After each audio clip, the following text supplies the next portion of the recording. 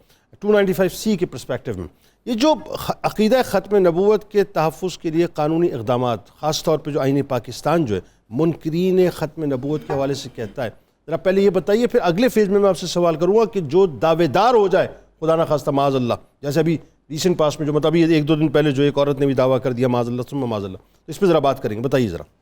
جنید صاحب اس میں تھوڑی سی بیسکس پہ میں ایک دو جملے کہنا چاہوں گا، اس کے جو اس کے بغیر ہمیں یہ بات کلیئر نہیں ہوگی. بتائیے. دیکھیں آئین پاکستان نے ختم نبوت کے حوالے سے جو موقف اختیار کیا ہے جنید صاحب، یہ وہی موقف ہے، ہمیں سمجھنا چاہیے جو بانیان پاکستان کا موقف ہے، بالکل جو ملت اسلامیہ کا موقف ہے، بالکل ٹھیک ہے، جو کولیکٹیو پبلک ویل ہے people of Pakistan. Very good very good. ٹھیک ہے نا، لہٰذا اس کو آپ اس پرسپیکٹو میں دیکھیں، اس کو پیورلی کانسٹیٹیوشنل پرسپیکٹو میں دیکھیں. کانسٹیٹیوشن کیا ہوتا ہے؟ وہ مینیفیسٹیشن ہوتی ہے پبلک ول کی. ٹھیک ہے.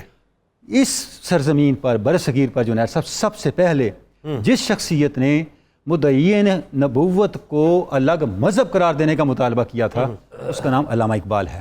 ٹھیک ہے. پارلیمانی سطح پہ ویری گڈ. پنجاب اسمبلی کے اندر علامہ اقبال نے سب سے پہلے یہ مطالبہ کیا کہ آج جو لوگ نبوت کا دعویٰ کر رہے ہیں انہیں اسلام سے الگ اسی طرح مذہب ڈکلیئر کیا جائے جس طرح سکھوں کو ہندوؤں سے الگ مذہب ڈکلیئر کیا. مجھے موقع دیجیے، مجھے ایک وقفے پہ جانا ہے، لوٹ کے یہیں سے کنٹینیو کروں گا انشاءاللہ زندگی رہی تو. اور یہ بڑا زبردست حساس موضوع ہے ناظرین، اور ابھی میں نے مفتی صاحب سے یہ بھی سمجھنا ہے، خواتین بڑا کلیم کرتی ہیں نا آج کل صاحب کہ خواتین کو رائٹس نہیں دیے جاتے اور ان میں کوئی نبی کیوں نہیں آیا، تو وہ بھی آپ کو بتائیں گے صاحب. ذرا اس پہ بھی کھل کے بات، آج کھل کے باتیں بہت سی ہونی ہیں، ہمارے ساتھ جڑے رہیے گا، لوٹ کے انشاءاللہ اس پہ گفتگو کرتے ہیں.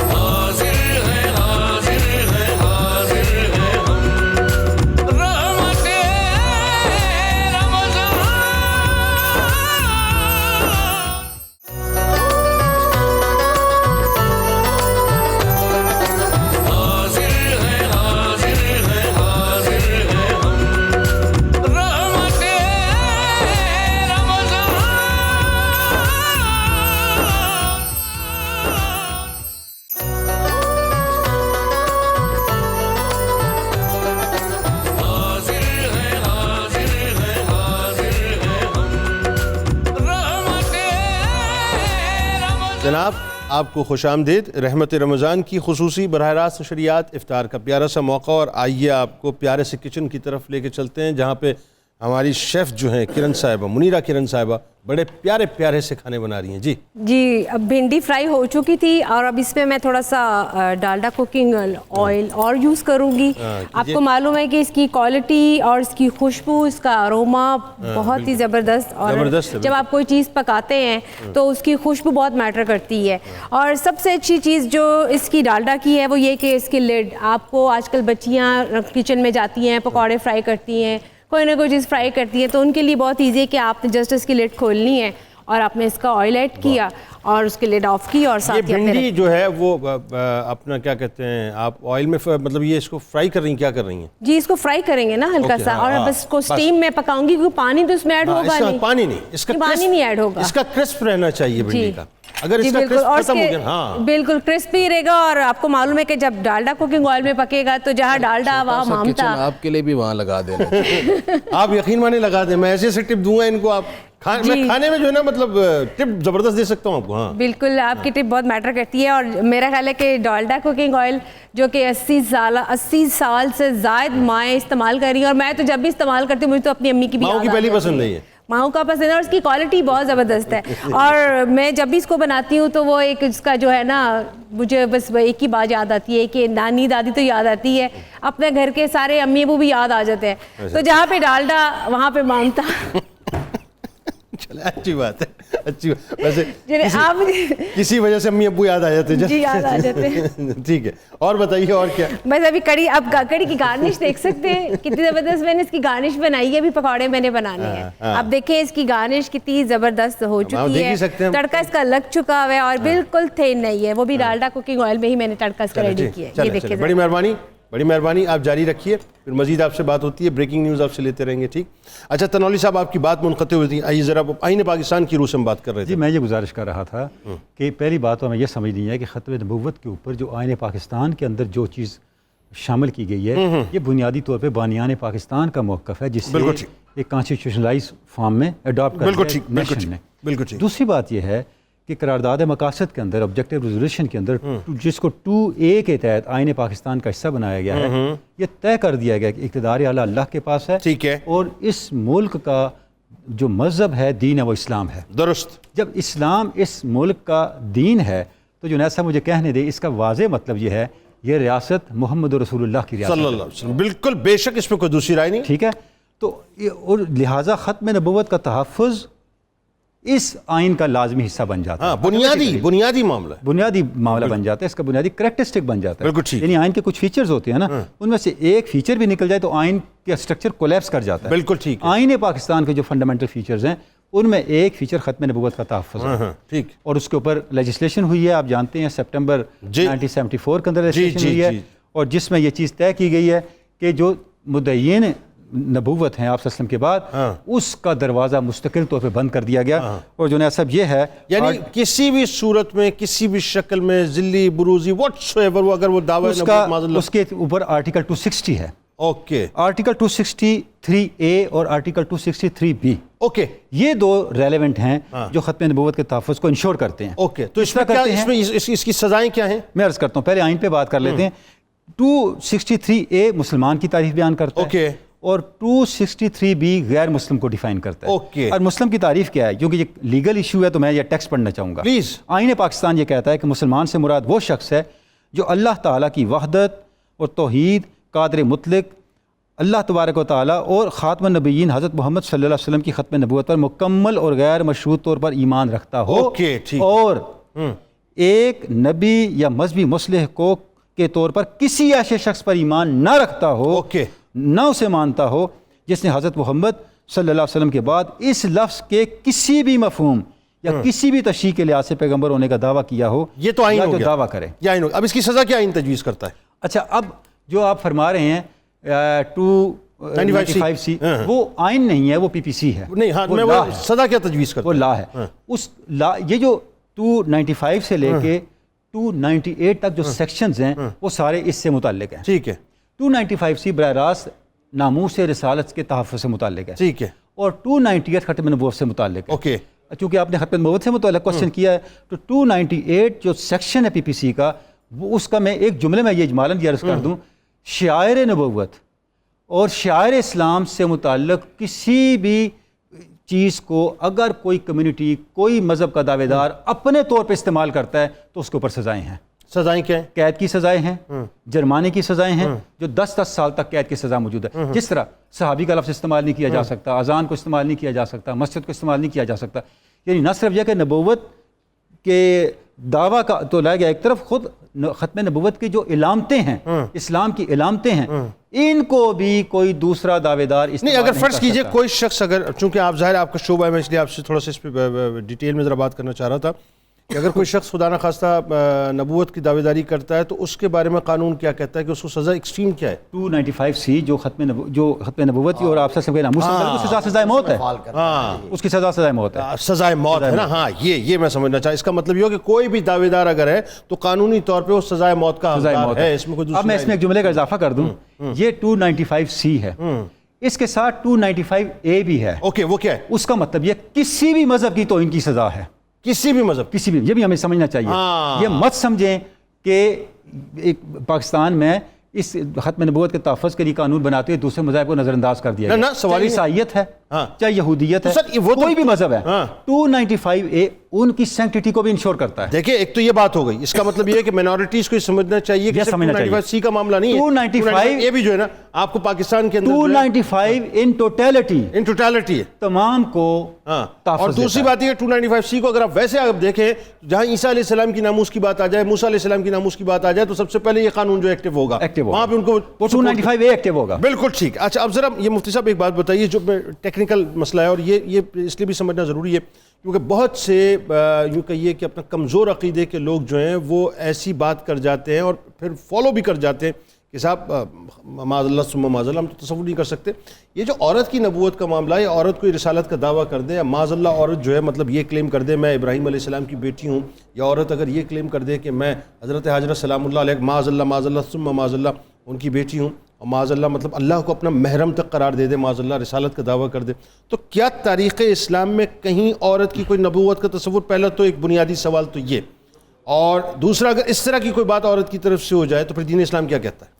جنید بھائی، پہلی بات جو آپ نے ذکر کی، دین اسلام میں 1,24,000 کم و بیش انبیاء کا ذکر ہے، ان میں سے کسی عورت کو نبوت نہیں دی گئی، ٹھیک ہے، نہ ہی ان کی نبوت کا کوئی ذکر ملتا ہے، ٹھیک ہے، بلکہ اس کے برعکس قرآن مجید جو حتمی قانون بیان کرتا ہے، قرآن مجید نے اس پر بڑی صراحت اور وضاحت کے ساتھ کیٹاگوریکلی 2 ٹوک لفظوں میں کہا ہے، وَمَا أَرْسَلْنَا مِن قَبْلِكَ إِلَّا رِجَالًا نُوحِي إِلَيْهِمْ، فرمایا کہ ہم نے آپ سے پہلے پیارے محبوب علیہ السلام صرف مرد ہی نبی بنائے ہیں، ان کی طرف وحی کی ہے۔ ایک کیٹیگوریکل ہے، یہ سورہ یوسف کی آیت نمبر 109 ہے، بالکل جس میں اللہ نے فرمایا تھا ہم نے تو صرف مردوں کو ہی نبی بنایا۔ ٹھیک۔ دوسری بات یہ بھی سمجھنی چاہیے کہ نبوت ایک ایسا منصب نہیں ہے جس کو کوئی اپنی ڈیمانڈ سے حاصل کر سکے، اپنی محنت سے حاصل کر سکے، یا کوئی تقاضا کرے جی میں نے بننا ہے مجھے بنایا جائے، یہ نہیں ہے، یہ اللہ کا فیصلہ تھا، اس نے جس مرد کو چاہا نبی بنایا اور حضور علیہ السلام پر اس سلسلے کو ختم کر دیا۔ اب آپ صلی اللہ علیہ وسلم کے بعد کسی نئے نبی کا کوئی تصور بھی نہیں ہے۔ دوسری بات جو آپ نے کی کہ کوئی اس طرح کے دعوے کرتا ہے، دیکھیں ہم اس فورم پر بیٹھ کر تمام تر جملوں کی حقیقتوں کا تجزیہ کر کے اس پر حکم نہیں لگا سکتے، کیونکہ پوری حقیقت کسی واقعہ کی ہمارے سامنے نہیں ہوتی۔ یہ متعلق ہے قانون سے، عدالت اس کو ڈیفائن کرے گی، وہ پوری حقیقت کو جانے گی، پھر اس عدالت کو چاہیے کہ قانون کو سامنے رکھ کر، اور قانون جو ہمارا آئین کہتا ہے، قانون کہتا ہے، اور جو قرآن و سنت کہتے ہیں، بالکل اس کے مطابق اس پر سزا کا جو بھی وہ تجویز کریں گے وہ معاملہ ہوگا۔ اور اس طرح کی کوئی بھی صورتحال پاکستان میں ماضی میں یا مطلب حال میں یا آپ مستقبل میں خدا نخواستہ، ظاہر ہے مطلب اس طرح کی صورتحال تو پیش میں آتی ہے، اور وہی سرکار علیہ السلام کی جو حدیث مبارکہ کا مفہوم ہے کہ 30 دجال آئیں گے، ظاہر ہے قیامت تک ہے نا، تو مختلف قسم کے دعوے ہوتے رہیں گے، لیکن جو پرابلم ایک ہے نا مفتی صاحب، جو میرا خیال ہے آپ سے میں گزارش کروں گا کہ آپ اپنے بہت ہی رچاؤ والے انداز سے اس کو ذرا بیان کیجئے، کیونکہ ظاہر ہمارا مقصد اس فورم کے اوپر کسی کو پرووک کرنا نہیں ہے، مقصد یہ ہے کہ آئین اور قانون کے تابع کسی بھی مسئلے کو دیکھنا ہے، اور آئین اور قانون کی ہی روشنی میں کسی مسئلے کو دیکھنا ہے، اسی انک سے دیکھنا ہے، بالکل ہم ہے نا، اصل بات یہ۔ تو اب آپ ذرا یہ بتائیے کہ اس طرح کی کوئی صورتحال پیدا ہو جائے تو نارملی ہوتا یہ کہ ایسے کیسز کے اندر انٹرنیشنل جو ہے جو پاورز ہیں وہ انوالو ہو جایا کرتی ہیں، آپ کو پتہ ہے پچھلے ماضی میں آسیہ کا کیس ہے، دیگر معاملات جو رہے، تو وہ چونکہ ایک مختلف کیس تھا، وہ گستاخی کا معاملہ تھا۔ میرا صرف مدعا یہ جو میں آپ سے عرض کرنا چاہ رہا ہوں، آپ یہ بات کیجئے کہ صاحب جب تک عدلیہ یا ادارے ہمارے صحیح طور سے کام کرتے رہیں گے میرٹ کے اوپر، اور ایسے تمام لوگوں کو جو ہے ان کے اپنے کردار کے اعتبار سے آئین اور قانون کی روشنی میں صحیح جگہ پہنچاتے رہیں گے، تو پھر لوگ سڑکوں پہ بھی نہیں آئیں گے اور چیزیں جو ہیں مشتعل بھی نہیں ہوں گی۔ یہ ذرا سمجھائیے۔ آپ جو بات کہہ رہے ہیں میں اس کی بھرپور تائید کرتا ہوں۔ دیکھیے پبلک کو آنے کی گنجائش وہاں ملتی ہے جہاں قانون جلد حرکت میں نہیں آتا۔ جی یہ ابھی اسی واقعہ میں دیکھ لیجئے کہ قانون فوراً حرکت میں آیا اور انہوں نے چند ہی گھنٹوں میں اس دعوے دار کو گرفتار کر لیا، پابند سلاسل کر دیا، لوگ مطمئن ہو کے گھروں کو لوٹ گئے۔ ایسا نہیں ہے کہ ہمارے اس ملک کے مسلمان وحشی ہیں، خدا نخواستہ، یہ جذبہ حب نبی سے سرشار ہے۔ بات یہ ہے اپنے نبی کی محبت میں اس طرح کے تمام کذابوں کے خلاف آواز اٹھانے نکلتے ہیں۔ جناب جب آپ ان لوگوں کی امنگوں اور دین کے مطابق اور قانون کے مطابق فوراً اپنی ذمہ داری ادا کرتے ہیں، تب پرابلم ہوتی ہے۔ تو یہ لوگ باشعور ہیں، یہ سمجھ کر آرام سے گھروں کو لوٹ جاتے ہیں۔ بالکل صحیح۔ ابھی بھی دیکھیے لوگ اپنے گھروں میں چلے گئے ہیں۔ اس لیے اداروں کو ہمیشہ ایسے معاملات میں صف اول میں آ کر، آپ بھی مسلمان ہیں، ہمیں آپ کے دین اسلام اور آپ کے حب نبی میں کوئی شک نہیں ہے، بس جس طرح اس مرتبہ آپ نے کارروائی میں جلد کی ہے اسی طرح ہر موقع پہ اللہ کرے ایسا کبھی واقعی پیش نہ ہو. بات یہ بالکل ٹھیک ہے. خدا نہ خواستہ کوئی کذاب کوئی دعویٰ کر بیٹھے تو بہر صورت اگر قانون جلدی حرکت میں آئے گا کسی کو کوئی موقع نہیں ملے گا کوئی اور طریقہ اختیار. یہ بالکل ایسی بات ہے کہ عدالت کے اندر صحیح طور سے کارروائی جو ہے اپنی میرٹ کی بنیاد پہ قرآن و سنت کی روشنی میں اور آئین و قانون کی روشنی میں ہو جائے تو پھر چوراہوں پہ فیصلے کرنے کی ضرورت نہیں پڑتی ہے. بڑی سادی سی بات. اچھا سر مجھے بتائیے اب آئیے ذرا ہمیں تھوڑا سا لے کے چلیں نا سرکار مدینہ صلی اللہ علیہ وآلہ وسلم کے مبارک دور میں.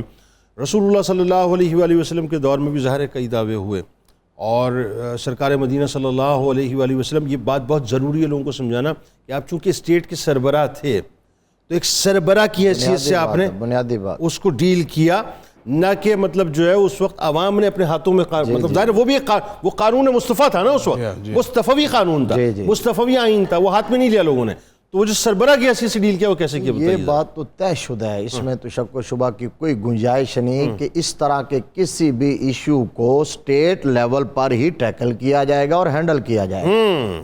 یہ تو بات طے شدہ. اور ہم جب اس طرح ڈسکس کرتے ہیں یہاں بیٹھ کے اس طرح موضوع سخن بنایا جاتا ہے تو ہمارا مقصد بھی اپنی آواز حکام بالا تک پہنچانا جناب تاکہ آپ ہمارے امت مسلمہ کے ہمارے سب کے جذبات کو سمجھیں اور قانون کے لیول پر آئین کے لیول پر اسٹیٹ کے لیول پر ایکشن کریں. درست. اب دیکھیے حضرت ابوبکر صدیق رضی اللہ تعالیٰ عنہ حضور صلی اللہ علیہ وسلم کے جانشین بنتے ہیں اس وقت ہیڈ آف دا اسٹیٹ آپ ہیں. تو حضرت ابوبکر صدیق کے دور میں جو سب سے بڑا اور اولین محافظ ختم نبوت سیدنا صدیق اکبر رضی اللہ تعالیٰ عنہ کو کہا جاتا ہے.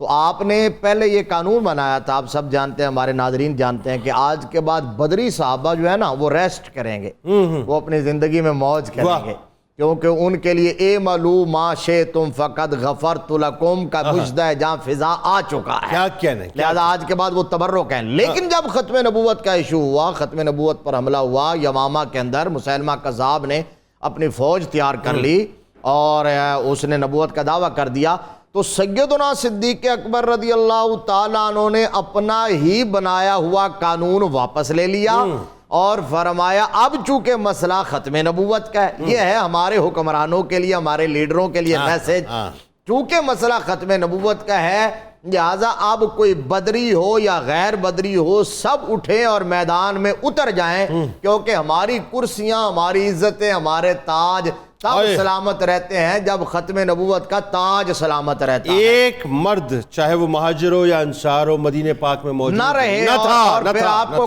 اور کہا جاتا تھا کہ جی آپ کیا کر رہے ہیں فرمایا اگر کوے آئیں اور ابوبکر صدیق کے جسم کی بوٹیاں بھی نوچ جائیں تو میں اس مشن کو کبھی بھی ادھورا نہیں چھوڑوں گا. اور سیدنا صدیق اکبر رضی اللہ تعالی اس جنگ یمامہ میں 1200 1250 اپنے انٹرو میں حوالہ دیا جن میں 700 حافظ قرآن اور 70 بدری صحابہ تھے انہوں نے. اور میں اس کی حساسیت پر ایک جملہ کہوں جنید صاحب جو وہاں یکے بعد دیگرے کمانڈر ایکسچینج ہو رہے تھے نا اور فتح نہیں ہو رہی تھی تو کمانڈر بنے حضرت اکرمہ بن ابو جہل اکرمہ بن ابو جہل اور انہوں نے وہاں سے خط لکھا صدیق اکبر کی طرف کہ جی میں یہ مار کا سر نہیں کر سکا تو آپ اتنے جلال میں آئے اور آپ کو اتنا دکھ ہوا کہ آپ نے فرمایا پھر اس وقت تک میرے سامنے نہ آنا جب تک یہ مار کا سر نہ ہو. یہ ہے اس کی حساسیت. اور یہ تو ہے جی اسٹیٹ لیول پر حکمرانوں کی کیا ذمہ داری ہے ہمارا کیا رویہ ہونا چاہیے ہمارا ریئیکشن کیا ہونا چاہیے وہ بھی بتا دوں اس میں بات یہ ہے وہ نہیں مجھے اجازت دیجیے. بالکل میں اگلے سیشن میں آپ سے یہ بات کروں گا یہ بڑی کیونکہ اہم بات ہے یہ ربا ربی میں نہیں ہوگی. دیکھیں اس پہ انتہائی پرامن اور انتہائی محبت میں وہی عرض کر رہا ہوں. دیکھیں بات پتہ ہے کیا یہ جو بات آپ کرنے جا رہے ہیں نا اس پہ میں ضرور آپ سے بات اس لیے بھی کرنا چاہوں گا اور ناظرین سننا بھی چاہیں گے کہ ایک طرف عشق نبی صلی اللہ علیہ وآلہ وسلم کی جو شمع ہے نا اس کی حدت اور شدت اپنے عروج پہ ہوتی ہے ایسے موقع کے اوپر اس میں کوئی دوسری رائے نہیں ہے. عشق نبی اپنے عروج پہ ہوتا ہے اور دوسری طرف ہمیں یہ بھی دیکھنا ہے کہ ہم من حیث المجموعی من حیث القوم یا ایک اسٹیٹ لیول پہ جو ہماری ذمہ داری ہے وہ کیا ہے ان چیزوں کو بیلنس کر کے اور پھر وہی بات ہے بیچ میں جو سازشی عناصر ہوتے ہیں جو بین الاقوامی طاقتیں اور قوتیں کام کر رہی ہوتی ہیں مذہب کے نام پہ جو مذہب کارڈ کھیل کے ہمیں ایکسپلائٹ کر رہی ہوتی ہیں ہمیں بہت کچھ یہ دیکھیں ہم چونکہ ظاہر ہے اس وقت انٹرنیشنل لیول پہ جا رہے ہیں ہمیں دیکھا جا رہا ہے پوری دنیا میں تو ذمہ دارانہ رویے کے ساتھ ایک مسلم پاکستانی کو کیا کردار ادا کرنا چاہیے یہ بہت ضروری ہے لوگوں کو سمجھانا.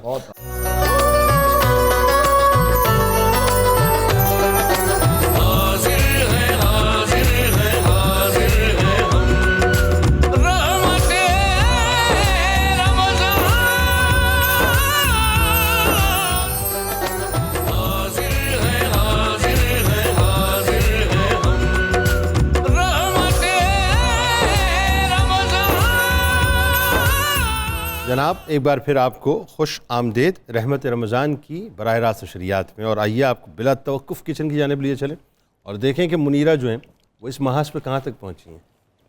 جی آج میں بنا رہی ہوں سبروسو کی کچوریاں، اور اس کا بارے میں بتانا ہوں گی کہ اس کی جو فلنگ ہے کچوری کی بہت ہی اچھی ہے اور خستہ ہے، اور اس کے ساتھ ساتھ اس کا بنانے کا طریقہ بتاؤں گی کہ آپ نے اس کو 170 ڈگری گیٹ پہ ٹیمپریچر پہ آپ نے اس کو فرائی کرنا ہے۔ اچھا۔ اور آپ نے اس کو 8 سے 10 منٹ لگائیں گے اس کو فرائی ہونے میں۔ اگر آپ اس کو تیز آنچ پہ بنائیں گے نا تو اس کی جو فلنگ ہے نا وہ نکل کے باہر آ جائے گی، تو اس لیے آپ نے اس کا خیال رکھنا ہے۔ اور سیکنڈ، جو لوگ ڈیپ فرائی کر کے نہیں کھانا چاہتے ہیں وہ اس کو اوون میں بیک بھی کر سکتے ہیں۔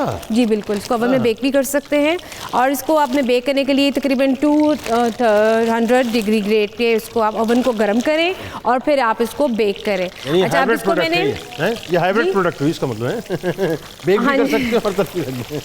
اچھا، اس کو میں نے پروڈکٹ کو جو تھا کچوری کو سبروسو کی وہ میں نے اس میں ڈال دی ہیں۔ میں پھر سے بتاؤں گی کہ جب بھی سبروسو کی آپ کچوری اس پہ ایڈ کریں یا بنائیں تو آپ نے اس کو 8 سے 10 منٹ دینے ہیں اس کو پکنے میں، اور اس کا جو ٹیمپریچر ہے وہ آپ نے رکھنا ہے میڈیم۔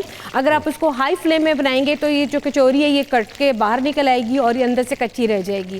تو یہ بن رہی ہے، بڑی خستہ بنے گی بڑی، اور آپ کو پتہ ہے کہ افطاری میں گرما گرم کچوری ہو افطاری کے ٹائم تو بڑا اچھا لگتا ہے۔ تو آپ آج ہم اس کی سبروسو کی بنا رہے ہیں گرما گرم کچوریاں۔ ٹھیک، بالکل ٹھیک، بہت شکریہ۔ اچھا جی، اب ذرا مفتی صاحب سلسلے کو وہیں سے جوڑیے۔ ایک تو یہ کہ صحابہ کرام رضوان اللہ تعالیٰ علیہ مجمعین کے ادوار کی بات ہوئی، علماء کرام نے بھی مختلف ادوار میں بڑا کمال کردار ادا کیا ہے تحفظ ختم نبوت کے حوالے سے۔ ذرا اس بارے میں بھی بتائیے کہ جو کردار علماء کرام کا خاص طور پہ رہا اور ابھی مستقل یہ کردار جاری و ساری اور قیامت تک رہے گا انشاءاللہ۔ جنید بھائی، حبیب خدا حضور اکرم صلی اللہ علیہ وآلہ وسلم کی ذات کے حوالے سے کوئی بھی مسئلہ کھڑا کیا گیا تو تمام علماء، مشائخ، صوفیہ، اکابر، اصاغر، متقدمین، متاخرین سب پیش نظر آئے۔ ایسے ہی چاہے وہ مسئلہ ختم نبوت ہو یا مسئلہ ناموس رسالت، بالکل ٹھیک ہے، ہر حوالے سے صحابہ اکرام علیہم الرضوان سے لے کر آج تک تمام امت کے اہل علم سینسیٹیو رہے، سنجیدہ رہے، اور صف اول میں رہے۔ بالکل ٹھیک۔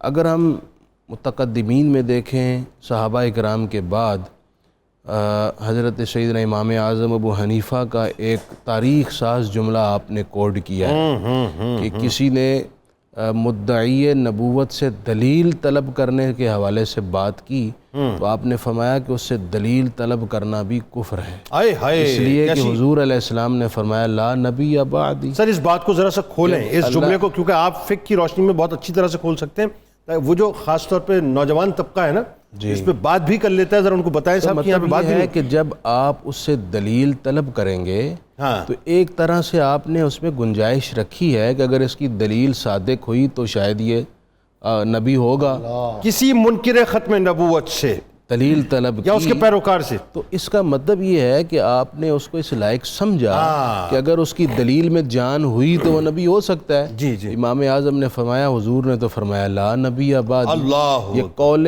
رسول کی تنکیر لازم آتی ہے، قول رسول کا انکار لازم آتا ہے، عقیدہ ختم نبوت کا انکار لازم آتا ہے، لہٰذا یہ کفر ہوگا، کیونکہ سرکار نے فرما دیا لا نبی بعدی، میرے بعد کسی طرح کا کوئی نبی نہیں ہے۔ بالکل ٹھیک ہے۔ اچھا، پھر امت پہ جب کبھی کوئی مسئلہ کھڑا ہوا، آپ زیادہ دور نہ جائیے، ہمارے 1973 میں کتنی بڑی ایک تحریک چلی اور ہمارے تمام اکابر علماء نے بھرپور کوششیں کیں اور آئین پاکستان میں قانون بنایا گیا، بالکل صحیح، آئین کا حصہ قرار دیا گیا اس مسئلے کو، اور اس میں میں کسی ایک مسلک کی تخصیص نہیں کرنا چاہ رہا، بالکل ٹھیک ہے، وہ امت کا معاملہ تھا، امت نے حل کیا، امت کا مسئلہ تھا، تمام مسالک نے امت بن کر ایک ہو کر اس مسئلے پر جب تحریک چلائی تو کیا ہوا، قانون بن گیا، بالکل ٹھیک ہے، آئین کا حصہ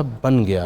تو میں اس موقع پر یہ درخواست بھی کرنا چاہوں گا تمام مسالک سے کہ جب دین کا کوئی مسئلہ ہو تو پھر آپ اپنے مسالک اور اپنی ذوات کو ایک سائڈ پہ رکھیں، بالکل ٹھیک، اور دین کے لیے اکٹھے ہو جایا کریں، بالکل ٹھیک۔ آپ کی اجتماعیت سے ایسی جان پڑتی ہے کہ وہ مسئلہ حل ہو جاتا ہے، بالکل ٹھیک۔ یہ ہمارے لیے ایک رول ماڈل ہے. بالکل ٹھیک ہے. الحمدللہ ہر دور میں علماء رہے ہیں جی, آج بھی الحمدللہ علماء. اچھا اب مجھے ایک بات بتائیے, اسی بات کو تھوڑا سا ہم آگے بڑھا لیتے ہیں کہ ناموس رسالت صلی اللہ علیہ وآلہ وسلم, سرکار علیہ السلام کی توقیر, سرکار علیہ السلام کا ادب, یہ ہمارے ایمان کا حصہ نہیں, کل ایمان ہے, یہ کل ایمان. اگر ادب مصطفیٰ نکل گیا تو ختم ہو گئی نا بات.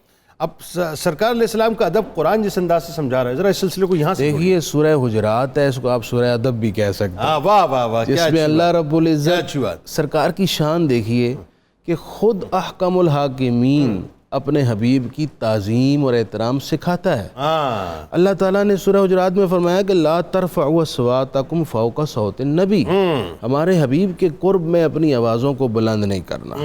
اگر کسی نے آواز کو بلند کیا ان تحبط اعمالکم وانتم لا تشعرون, زندگی بھر کے سارے اعمال ضائع ہو جائیں گے اور پتہ بھی نہیں چلے گا. بالکل ٹھیک. قرآن مجید میں اللہ رب العزت نے انبیاء سے جب بھی کلام کیا ان کا نام لیا. بالکل ٹھیک ہے. اللہ اپنے حبیب کا نام بھی نہیں لیتا. کہیں یاسین کہتا ہے, طٰہٰ فرماتا ہے, کہیں مدثر کہتا ہے, مزمل کہتا ہے, لیکن اپنے حبیب کو یا محمد کہہ کے خطاب نہیں کرتا. اس میں ہمیں ادب سکھا رہا ہے کہ جس حبیب کا میں نام نہیں لیتا تو تمہیں چاہیے کہ تم کمال درجے کی عاجزی کے ساتھ ان کا احترام کیا کرو. یا ایھا الذین آمنوا لا تقولوا راعنا وقولوا انظرنا, ایسا جملہ کہ جس میں کسی حوالے سے تنقیص کا شبہ بھی ہو. اللہ تعالیٰ نے اس جملے کا اطلاق محبوب خدا کے لیے کرنے سے بھی روک دیا.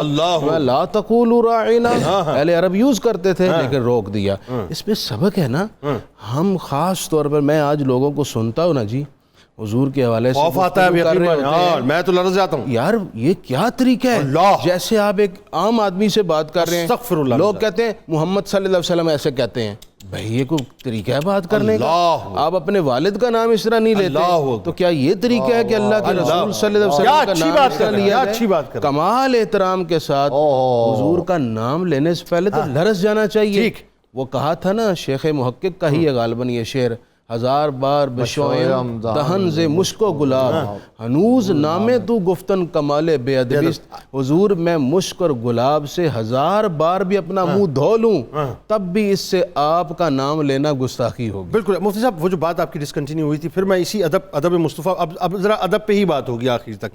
ذرا مجھے پہلے وہ بتائیے, وہ جو آپ بات فرما رہے تھے کہ ختم نبوت کے حوالے سے ہمیں کیا, ظاہر ہے ہر مسلمان کے اپنے جذبات ہیں, لیکن وہی بات ہے کہ ان جذبات کو سامنے رکھتے ہوئے اسٹیج کے معاملات کو سامنے دو باتیں اور پریکٹیکل بات. یہ جو امام اعظم ابو حنیفہ علیہ الرحمہ کا بھی فتویٰ جو ڈسکس ہوا نا, اس کے ساتھ اٹیچ کرتا ہوں اس بات کو. یمامہ کا میدان ہے, صحابی رسول ہیں حضرت زید بن حضرت ثابت رضی اللہ تعالیٰ عنہ, مجھے نام تھوڑا سا ابھی ذہن سے محو ہو گیا, تو حضرت حبیب بن زید رضی اللہ تعالیٰ عنہ, اور اگر میں غلط نہیں حضرت ام عمارہ رضی اللہ تعالیٰ عنہ کے صاحبزادے شہزادے تھے یہ. آپ دیکھیے انہیں گرفتار کر کے جب لایا گیا نا مسلمہ کے سامنے, تو اس نے بڑی دھمکیاں دی مسلمانوں کو کیا کرنا ہے, یعنی ختم نبوت پر کتنا پختہ ایمان رکھنا ہے وہ یہ حدیث بتا رہی ہے. کہا دھمکیاں دینے کے بعد اس نے کہا کہ یہ بتاؤ کہ مجھے نبی مانتے ہو, تو آپ نے کہا کیا کہا, کیا کہا, سنائی نہیں دیا. مفتی صاحب قبلہ, مفتی صاحب آپ نے کہا کیا کہا, تو اس نے کہا اچھا یہ شاید اس کو آہستہ سنتا. اس نے اونچی آواز میں کہا مجھے نبی مانتے ہو, آپ نے فرمایا. پھر تیسری مرتبہ کہا مجھے نبی مانتے ہو, آپ نے فرمایا مجھے. اس نے کہا اچھا یہ بہر ہے, کسی نے کہا نہیں یہ مکر کر رہے ہیں معاذ اللہ, تو معاذ اللہ, تو کہا کہ یہ سنتے ہیں. اس نے کہا اچھا آزما لیتے ہیں. اس نے کہا یہ بتاؤ کہ محمد صلی اللہ علیہ وسلم کو نبی مانتے ہیں, دل و جان سے مانتا ہوں. تو بات سے یہ اتنا کلیئر مسئلہ ہے کہ ختم نبوت کے خلاف بات سننی نہیں ہے. ایک بات یہ پریکٹیکل. دوسرا کام یہ کرنا ہے کہ یہ جتنے سازشی لوگ ہیں جن کے آپ نے نام لیے, چاہے کوئی انٹرنل ہو یا ایکسٹرنل ہو, ختم نبوت پر حملہ کرتا ہے, ناموس رسالت پر کرتا ہے, حرمت قرآن پر کرتا ہے, عظمت صحابہ پر, عظمت اہل بیت پر, کرنا کیا چاہتے ہیں؟ ہاں انتشار انتشار پھیلانا چاہتے ہیں، ہمیں ہماری بنیاد سے کاٹنا چاہتے ہیں، بہت سی چیز، ہمیں مصطفیٰ کے قدموں سے دور کرنا چاہتے ہیں، ہم نے ان کو ناکام کرنا ہے، ہم نے حضور کے اتنا ہی قریب ہونا ہے. بالکل ٹھیک، ہم نے آقا کریم صلی اللہ علیہ وسلم کی تعلیمات کو اتنا ہی زیادہ حرز جان اور ورد زبان بنانا ہے. آقا کریم صلی اللہ علیہ وسلم کی سنتوں پر عمل پیرا ہونا ہے، دین اسلام کے ساتھ اٹیچمنٹ بڑھانی ہے کہ وہ ناکام ہو جائیں. اقبال نے کہا تھا کہ یہ فاقہ کش جو موت سے ڈرتا نہیں، ذرا روح محمد اس کے بدن سے نکال دو. وہ در حقیقت وہ روح محمد نکالنا چاہتے ہیں لیکن وہ ناکام رہیں گے، ناکام ہیں، ناکام رہیں گے. کیوں بھلا؟ اس لیے کہ نور خدا ہے، کفر کی حرکت پہ خندہ زن، پھونکوں سے یہ چراغ بجھایا نہ جائے گا. اس میں وہ ناکام کوشش کرتے ہیں اس کو بجھانے کی. ان کی نسلوں میں سے لوگ قرآن کو سٹڈی کرنا شروع کر دیتے ہیں، حضور کا اسوہ پڑھنا شروع کر دیتے ہیں اور دین اسلام کی طرف آنا شروع کر دیتے ہیں. اچھا اس میں چونکہ ظاہر بات تھوڑی سی سوالے سے چل پڑی تو یہ بھی ذرا سے ایک ساتھ ساتھ بتائیے ذرا تنولی صاحب، پوری دنیا میں ظاہر ہے اس وقت جو ہے اسلامو فوبیا جو ہے وہ اپنے عروج پہ نظر آتا ہے، اور اسی پرسپیکٹو میں اگر آپ بات کریں تو ادب مصطفیٰ صلی اللہ علیہ وآلہ وسلم کے حوالے سے ان کو پتہ ہے کہ جی یہ ان کی مسلمانوں کی پلس ہے. وہ سب سے پہلے مطلب رسول کریم صلی اللہ علیہ وآلہ وسلم کی گستاخی کر کے ہمیں مشتعل بھی کرتے ہیں، ہمیں پرووک بھی کرتے ہیں، ہمارے ایمان کو ٹیسٹ بھی کرتے ہیں.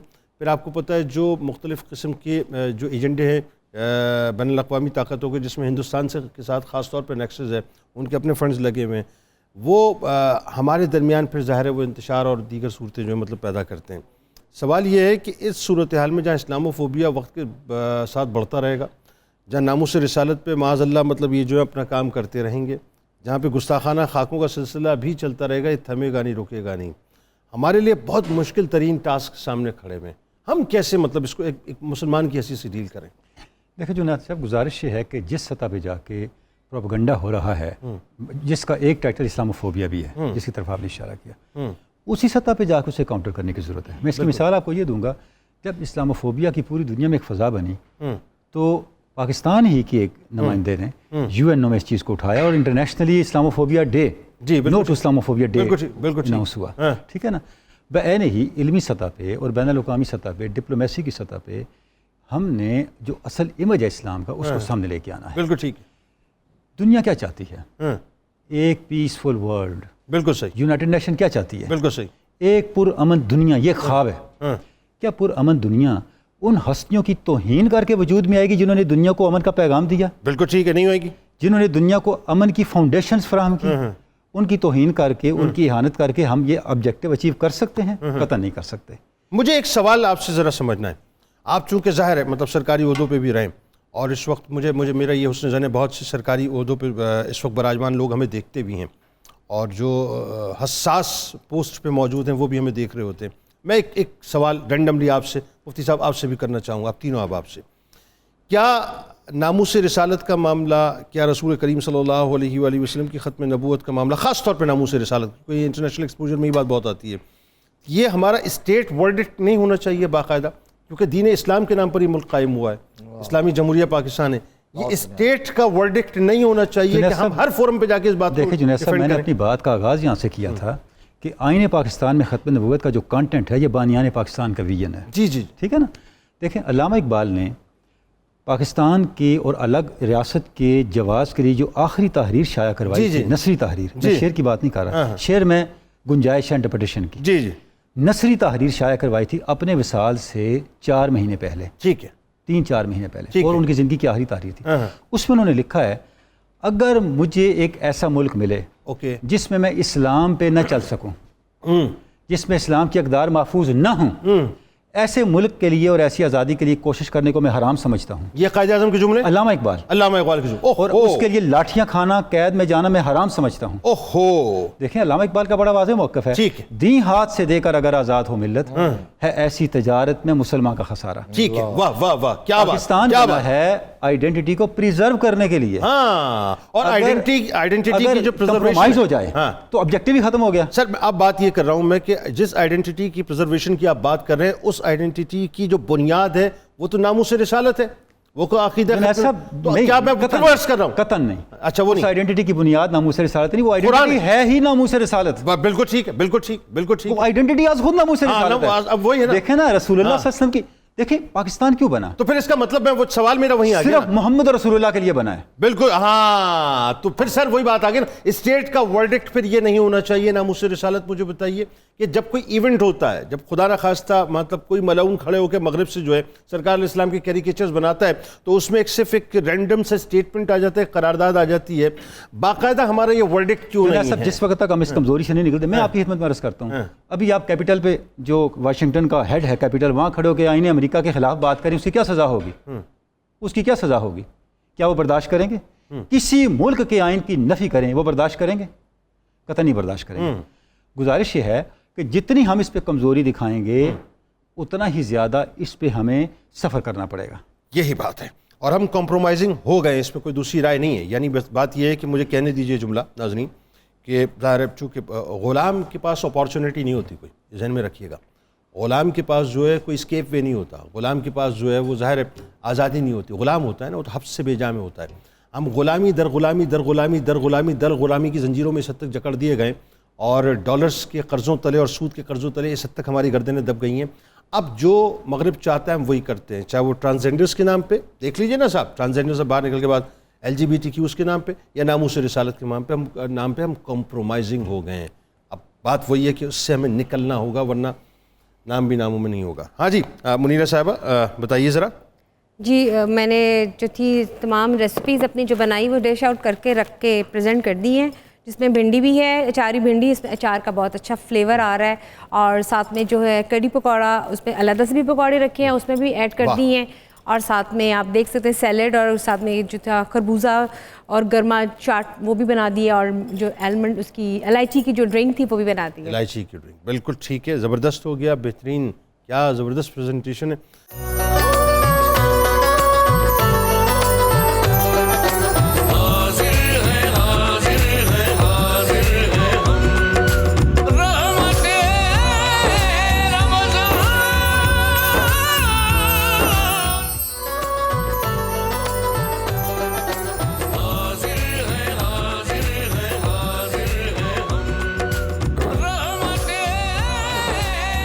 جناب ناظرین کرام, ایک بار پھر آپ کو خوش آمدید, اور بات ہو رہی ہے عقیدہ ختم نبوت کے حوالے سے, تحفظ ناموس رسالت کے حوالے سے, اور اس میں جو ایک بہت ہی اہم ترین پہلو ہے نا صاحب, وہ ہے ادب مصطفیٰ صلی اللہ علیہ وآلہ وسلم کا.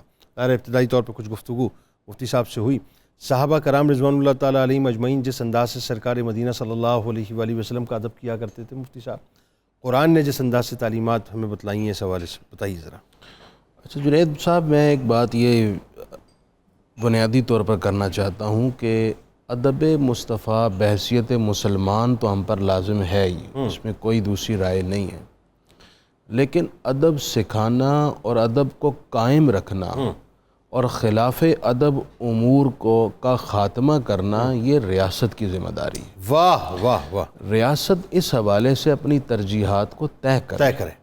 ہمارے یہاں بد نصیبی کہہ لیں, بدقسمتی کہہ لیں, انتہائی افسوسناک بات یہ ہے کہ ریاستی امور میں کسی کوشے میں بھی ادب مصطفیٰ اور خلاف ادب جو امور انجام ہوتے ہیں ان کے حوالے سے کوئی ترجیحات میں پریورٹی نہیں ہے. پریورٹی نہیں. وہ جو میں بات کر رہا تھا ورڈکٹ والی بات, میں بھی وہی کہنا چاہتا تھا کہ دیکھیے دنیا میں جہاں کہیں, اب دیکھیے جو معاملہ ہوا تھا کارٹونز کا, وہ ایک ریاست نے اس کو آن کیا تھا, اور ریاستی سرپرستی میں وہ معاملہ ہوا تھا. بالکل ایسا. تو ان کے دانت کھٹے کرنے کے لیے اور ان کو ان کے اس برے عمل پر شرمندہ کرنے کے لیے ریاست کی طرف سے اگر بھرپور جوابات جاتے تو یقیناً اس کی ایک ویلیو ہوتی. بالکل صحیح.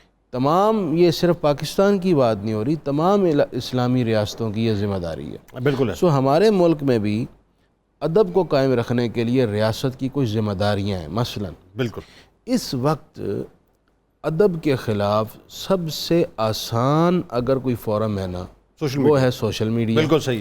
جس کے جی میں جو آتا ہے لکھ دیتا ہے, اپنی مرضی کا استدلال کر کے بہت اچھی بات کر رہے ہیں, آیات کو, احادیث کو کچھ کسی معنی کا, مرضی کے معنی کا لباس پہنا کر بیان کر دیتا ہے. بہت صحیح بات کر رہے ہیں. امت کے درمیان ایسی گفتگو کرتا ہے جو افتراق اور انتشار کا باعث بنتی ہے. ایسا ہی ہے. جو مقدسات ہیں مثلا صوفیاء ہیں، اولیاء ہیں، اکابر دین ہیں، ان کے اوپر انگلیاں اٹھائی جاتی ہیں، بالکل صحیح ہے، لٹریچر چھاپے جاتے ہیں، بیانات دیے جاتے ہیں، لیکن اس حوالے سے کوئی کارروائی نہیں ہوتی، نہیں ہو رہی. تو ایسے لوگوں کی حوصلہ افزائی ہوتی ہے اور لوگ خود قانون ہاتھ میں لینے لگتے ہیں. تو ادب کو قائم رکھنے کے لیے جو ہمارے قانونی ادارے ہیں، جو سائبر کرائمز کے ادارے ہیں، انہیں اپنی ذمہ داری ادا کرنی ہوگی. ایک جملہ مجھے اگر اجازت دیں، میں پھر آپ بات آگے کیجئے. مجھے پتہ نہیں کہ شاید یہ بات کرنی چاہیے، کیونکہ میں ظاہر ہے میں تو ظاہر ہے جب سے میں نے شعور سنبھالا ہے، رمضان ٹرانسمیشنز کر رہا ہوں میں 98 سے لے کے آج یہ 2023 ہو گیا، اس میں موسٹلی عرصہ میرا رمضان ٹرانسمیشنز کرتے ہوئے گزرا ہے. تو مجھے ایک تکلیف جو سب سے زیادہ ہے خاص طور پہ، اور میں اس کا اظہار آپ سے میں کروانا چاہتا ہوں کہ آپ میری بات کو انڈوز کریں یا نگیٹ کریں، دونوں صورتیں، کہ یہ جو ہمارے یہاں مختلف چینلز کے اوپر رمضان ٹرانسمیشنز میں نمبرز کے نام پر جو مسالک کی جو جنگ شروع ہو گئی ہے نا، اس نے بھی بہت تباہی مچا دی ہے، کہ جس میں نمبرز کے چکر میں ہم نے وہی باتیں مقدسات جو ہیں ان کا بھی خیال نہیں رکھا، توہین کے زمرے میں بہت سی باتیں آ جاتی ہیں، جو ہماری ریڈ لائنز تھیں ان کو بھی ہم نے کراس کیا، ایک دوسرے پہ لان تان، ایک دوسرے کے اوپر سوال اٹھانا، صحابہ کا تقدس پامال کیا گیا، اور وہ باتیں کی گئیں جن کو کم از کم مطلب ہم جیسے مسلمانوں کے کان کبھی سوچ نہیں سکتے تھے کہ ہم سنیں گے. آج ہم ٹی وی چینلز پہ وہ سب کچھ سن رہے ہیں، اور سب سے زیادہ افسوس کا مقام یہ ہے کہ اس پر ادارے بھی خاموش ہیں اور پیمرا بھی آج تک خاموش ہے. بتائیے. نہیں صاحب، نہ صرف اس کی مذمت کی جانی چاہیے اور ہم کر رہے ہیں، بلکہ میری تو اس حوالے سے بڑے عرصے سے ڈیمانڈ رہی ہے، میں کئی مرتبہ اس پہ بات کر چکا ہوں، اس پر پابندی ہونی چاہیے.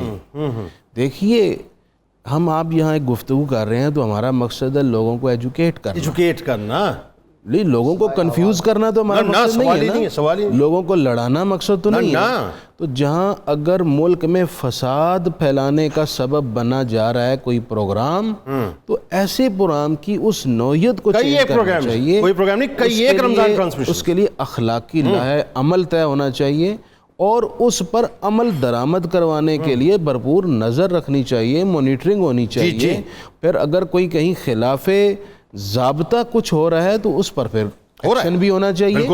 اگر یہ سب آپ اس پر توجہ نہیں دیں گے تو یہ پروگرامز انتشار کا باعث بنیں گے. ملک میں پہلے فساد کم ہے، فساد کم ہے، یہ بات ہے. اور یہ میں بتاؤں مفتی صاحب جو بات یہ فرما رہے ہیں اس پہ آپ ذرا کامنٹ کیجئے. ہمارے یہاں دیکھیں نا آج صورتحال کیا ہو گئی. رسول کریم صلی اللہ علیہ وآلہ وسلم کی ناموس تو ہمارے لیے ٹاپ آف دا لائن ہے نا.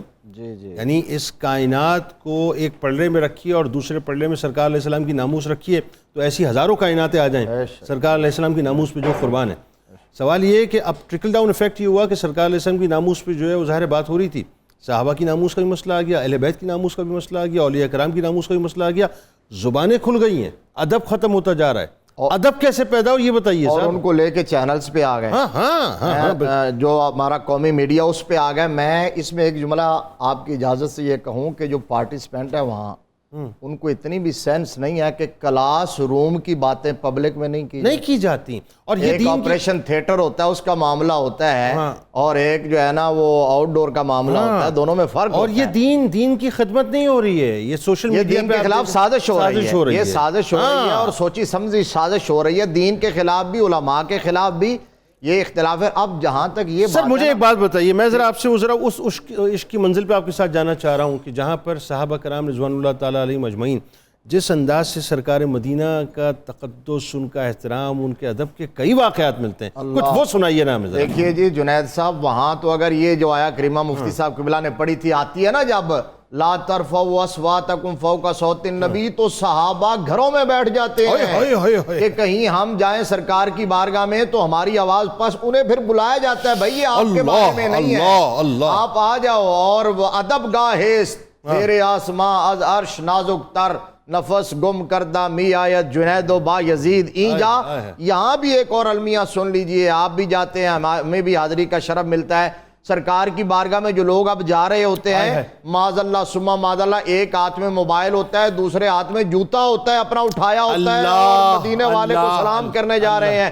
اس سے بڑی قیامت اور کیا ہوگی. اور پھر سلام کر کے وہ جوتا جب باب البقیع سے نکلتے ہیں تو زمین پہ پٹکتے ہیں, آواز پیدا ہوتی ہے, جس کے ساتھ باب جبریل ہے, جس کے بارے میں خواجہ فخر الدین سیالوی علیہ الرحمہ نے کہا تھا باب جبریل کے پہلو میں ذرا دھیرے سے فخر کہتے ہوئے جبریل کو یوں پایا گیا, اپنی پلکوں سے در یار پہ دستک دینا, اونچی آواز ہوئی عمر بھر کا سرمایا گیا. وہاں تو سانس بھی, بلکہ اب آ گئے ہیں تو میں آپ کے اس فائدہ اٹھاتے ہوئے جذبات سے اعلیٰ حضرت پتہ کیا کہتے ہیں, کہتے ہیں خوف ہے سما خراشی سگے طیبہ کا, ورنہ کیا یاد نہیں نالا و فغاں ہم کو.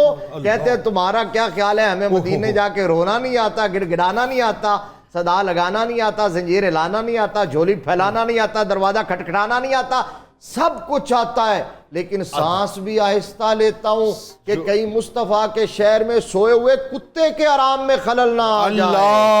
اللہ یہ ادب عاشقوں کے میں ہاں مفتی ہے. صاحب کی بات پہ ایک بات کرنا چاہوں گا, پہلے ذرا تنولی صاحب سے میں ذرا ان کا انپٹ لے لوں. اب چونکہ بات اس لیول پہ آ گئی ہے تو اسی بات پہ تھوڑی سی بات کر لیتے ہیں.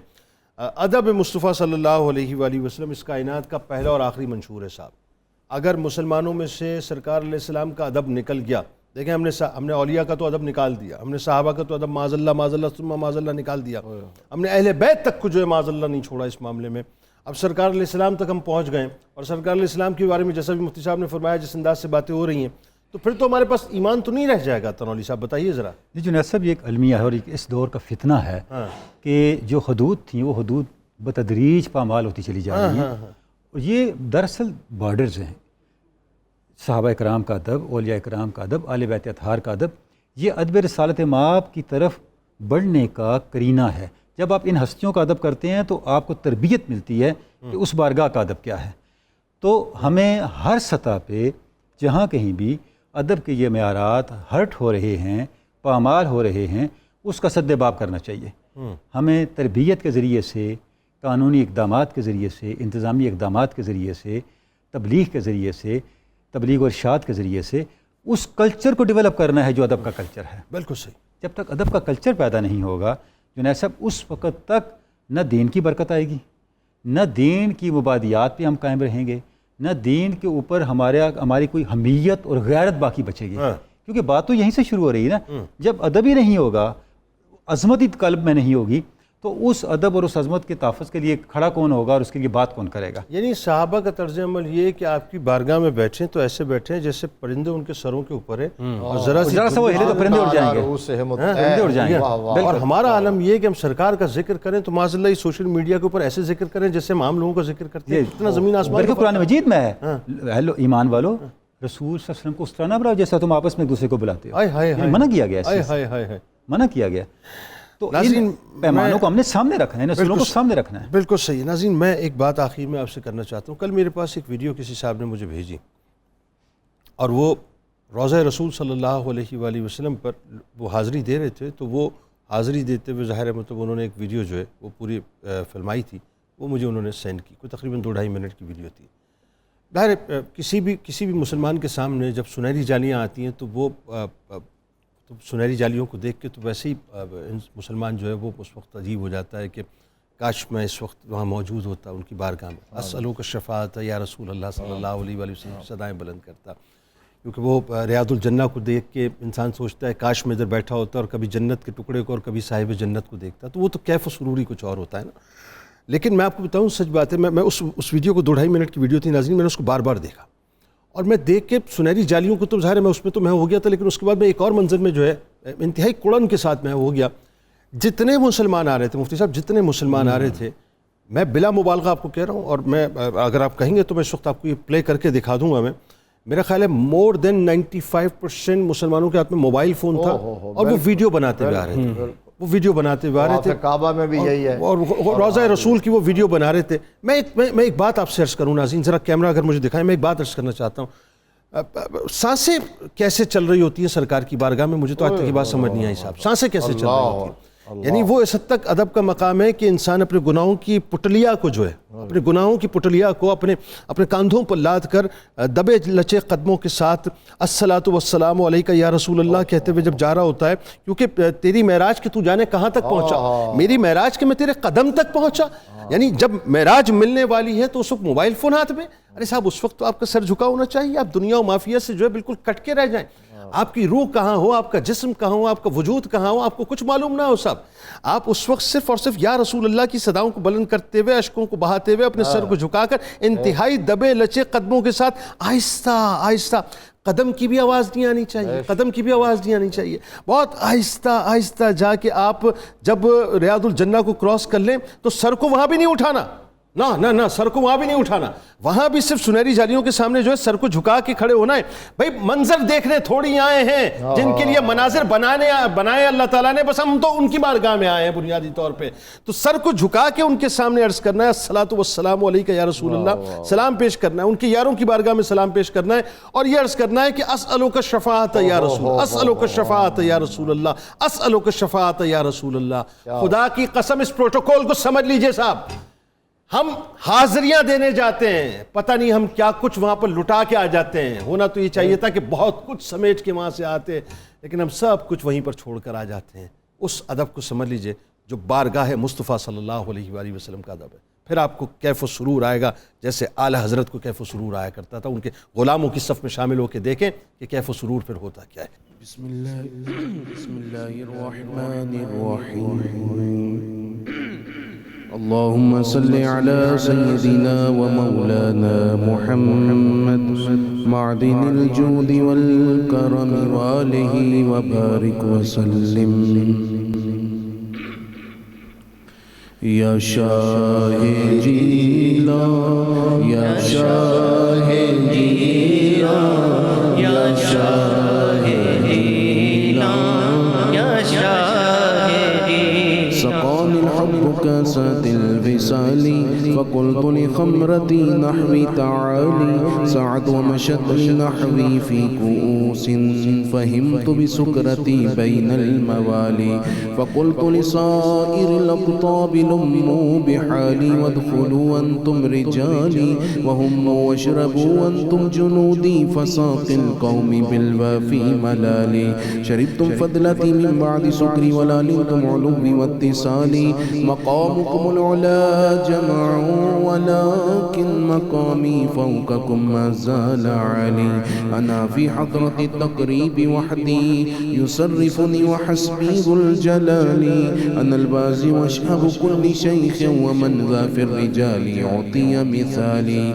كساني خلعة بالطراز عزم وتوجني بتيجان الكمال واطلعني على سر قديم وقلدني وعطاني سؤالي وولاني على الأقطاب جمعا فحكمي نافذ في كل حال يا شاهدي يا شاهدي يا شاهدي يا شاهدي فلو ألقيت سري في بحار لسار الكل غورا في الزوال ولو ألقيت سري في جبال لدقت واختفت بين الرمال ولو ألقيت سري فوق النار لخمدت والطفت من سر حالي ولو ألقيت سري فوق ميت لقام بقدرة المولى تعالي وما منها شهور أو ظهور تمر وتنقضي إلا تالي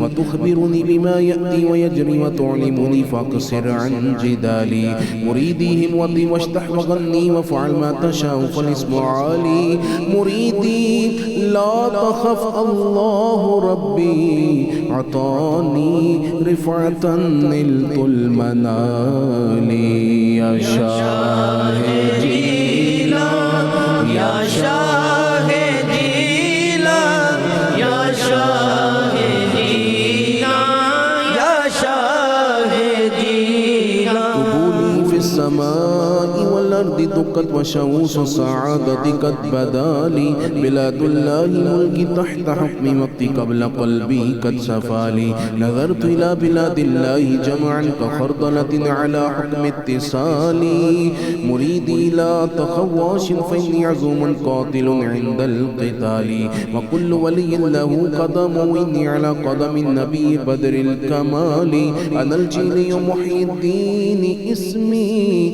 وعلامي على رأس الجبال أنا الحسن والمخدع مقامي وأقدامي على عنق الرجال وعبد القادر المشهور اسمي وجدي صاحب العين الكمال تقبل لي ولا تردد سؤالي أغثني سيدي انظر بحالي يا شاهدي يا شاهدي يا شاهدي يا شاهدي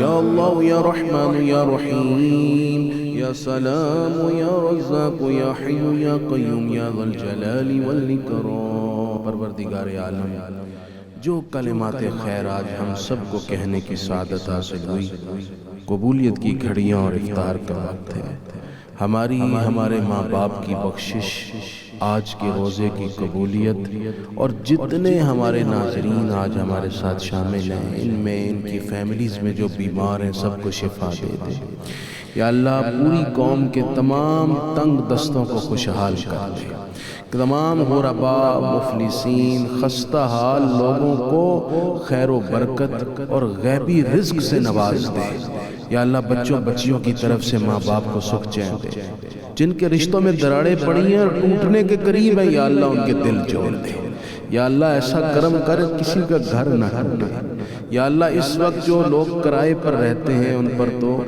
پہاڑ جیسا بوجھ ہے کرایہ بھی اور اخراجات بھی یا اللہ پاک کرائے پہ رہنے والوں کی خاص مدد فرما بے گھروں کو اپنے گھر دے دے یا اللہ پاک مقروضوں کے قرضے اتار یا اللہ ریاست پاکستان جو تیرے حبیب کی رحمت کے سائے میں ہے یا اللہ اس ملک کو ہمیشہ سلامت رکھنا مستحکم رکھنا یا اللہ اس ملک کے چاروں اطراف سے اس سرزمین میں برکات داخل کر دے یا اللہ اس زمین سے سونا نکال یا اللہ اس کی فضا میں برکت دے دے یا اللہ اس زمین کی اوپر جو سورج کی کرنیں آتی ہیں میرے اللہ اس میں بھی برکت دے دے پروردگار تمام عالم اسلام میں جہاں کہیں مسلمان کرب کی کیفیت میں خصوصاً کشمیر فلسطین میں ان کی خاص طور پر مدد فرما وصلی اللہ تعالی علی حبیبہ سیدنا و مولانا محمد وعلی آلہ واصحابہ اجمعین برحمتک یا ارحم الراحمین اللہم آمین صاحب 5 دن باقی ہیں صرف 5 دن 5 افطاریں کم و بیش آپ کے پاس ہیں دسترخوان بچھے ہوتے ہیں دعاؤں کی قبولیت کا وقت ہوتا ہے سمندروں کی مچھلیاں آمین کہہ رہی ہوتی ہیں ذرا لگ کے دعا کیجئے گا غافل دل سے مت کیجئے گا انشاءاللہ اللہ کرم کرے گا اور خاص طور پہ پاکستان اور امت کے لیے دعا کیجئے گا انشاءاللہ زندگی رہی تو رات 2 بجے سحری کی براہ راست نشریات میں ملاقات ہوگی اس دعا اس امید اس یقین کے ساتھ اجازت دیں اللہ تعالیٰ آپ کا ہمارا ہم سب کا حامی و ناصر اللہ حافظ